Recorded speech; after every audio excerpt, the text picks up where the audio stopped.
What are some tips for someone with no fighting experience to win in a fight?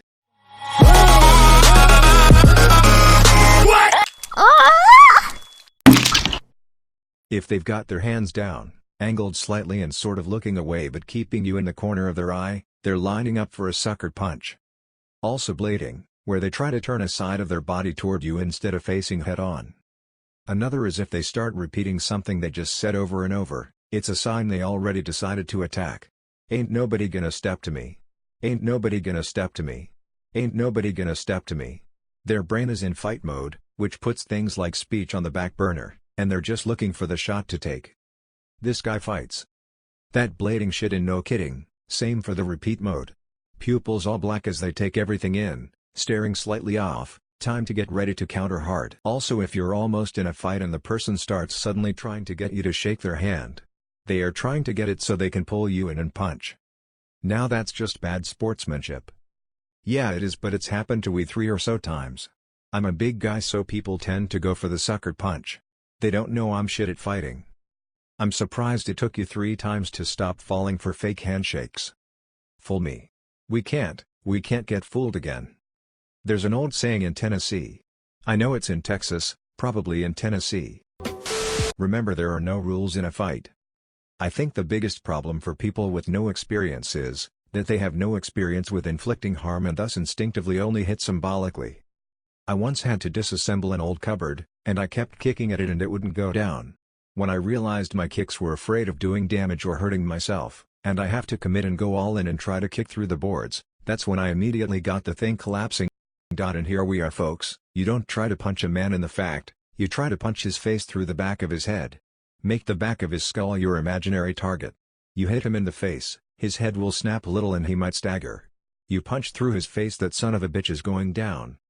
Yup, if you are getting jumped, there are no rules, go for the balls, your safety is more important than any stupid rules. He had a friend in high school that thought he could win any fight if he went for the balls. Well, he got in a fight and went for the balls. Except, the other dude was jacked on adrenaline and beat the shit out of him anyways. This right here. We were sparring during a belt test and I snap kicked this guy to create some distance between us. He dodged sideways and I kicked him about as square off in the nuts as you can, hard. He backed off, breathed in, popped himself in the forehead with his gloves and said, "Good shot, dude." And came back at me. Didn't faze him. Though before you pick up a beer bottle or other improvised weapon, remember there might be some rules that come into play in the aftermath of a fight, for example manslaughter. Edit, TL, drive. Since I'm getting a lot of responses in this direction, you lose the right to self-defense if you're the one that escalates from non-lethal force to lethal with a weapon. The person you escalated against has it for as long as lethal force is in play. Edit 2, this includes a right to defend against reasonable fear of lethal force. Practice spitting in your free time. A sharp projectile of spit in the opponent's eyes compromises his vision. Spitting in his mouth will also invoke his gat reflex, which distracts him and makes him more vulnerable. Bart, remember when Tom had you in that headlock and you screamed, "I'm a hemophiliac"? And when he let you go, you kicked him in the back. Homer, yeah. Bart, will you teach me how to do that? Homer, sure, boy. First, you gotta shriek like a woman and keep sobbing until he turns away in disgust. That's when it's time to kick some back. And then when he's lying down on the ground. Bart, yeah. Homer, kick him in the ribs. Bart, yeah. Homer, step on his neck. Bart, yeah. Homer, and run like hell. Homer was the dad Bobby Hill sorely needed. And Hank the one Bart needed. Now we need some fanfic of Bart and Bobby being switched at birth. This exists. Damn, that hurt but felt good. Weird how that can be done with some otherwise silly cartoon characters. Great drawing ability. That's my purse, I don't know you. Kick. Perfect sell, ah. If you aren't in a sanctioned sports competition, there is no such thing as dirty. Most people exhaust quickly in a fight, and you don't want to run the risk that your opponent can last longer than you. Fight quick, fight dirty, and try to finish in 5 to 10 seconds, since you honestly have 30 max. Most people exhaust quickly in a fight, and you don't want to run the risk that your opponent can last longer than you. Fight quick, fight dirty, and try to finish in 5 to 10 seconds, since you honestly have 30 max. You also just described my sex life. We can't run the risk of our sexual opponent outlasting us, can we? There's nothing good that comes from fights. Nor brainless brawls on drunken nights. A foolish feud, a clash or two, is still a stupid thing to do. It's not a test of strength or skill. You could get killed. Or you could kill. So when it comes to do your worst, I say, in earnest, finish first. If you find yourself in a situation where you have to fight, there are no rules.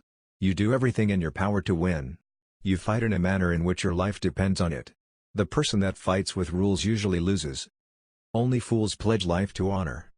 Stand amongst the ashes of 1,000,000,000 dead souls, and ask the ghosts if honor matters. The silence is your answer. There are two kinds of people who get into fights. First, do it for bravado/machismo, talk a big game about honor and not fighting dirty, and try to stick to it until they start losing. They'll probably even stop if you say you surrender.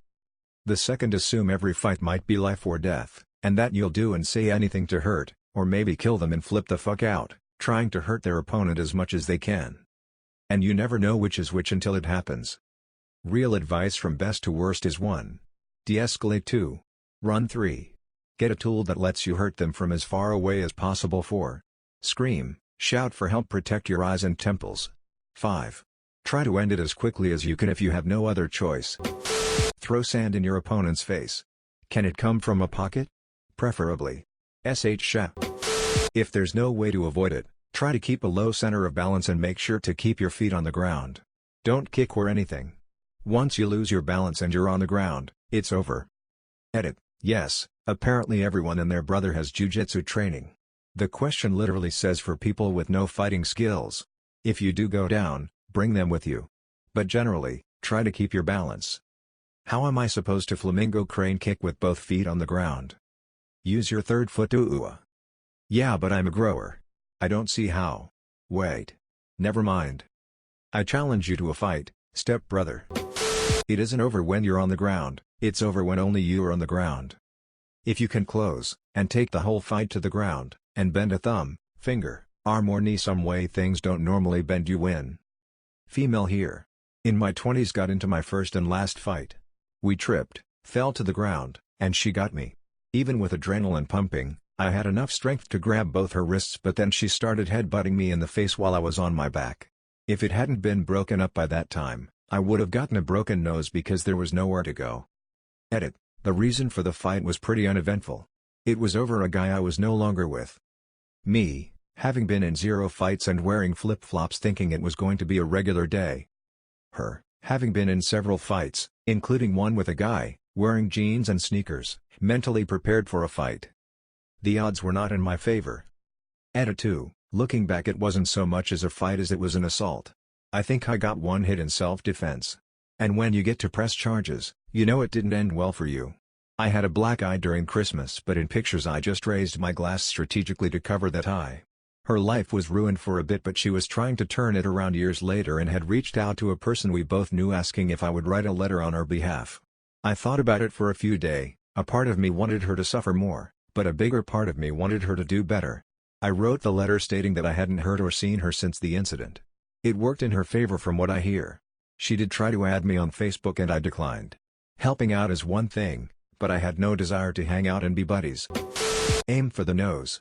Most people will stop right there if you get them in the nose. Everyone has a plan until they get punched in the mouth.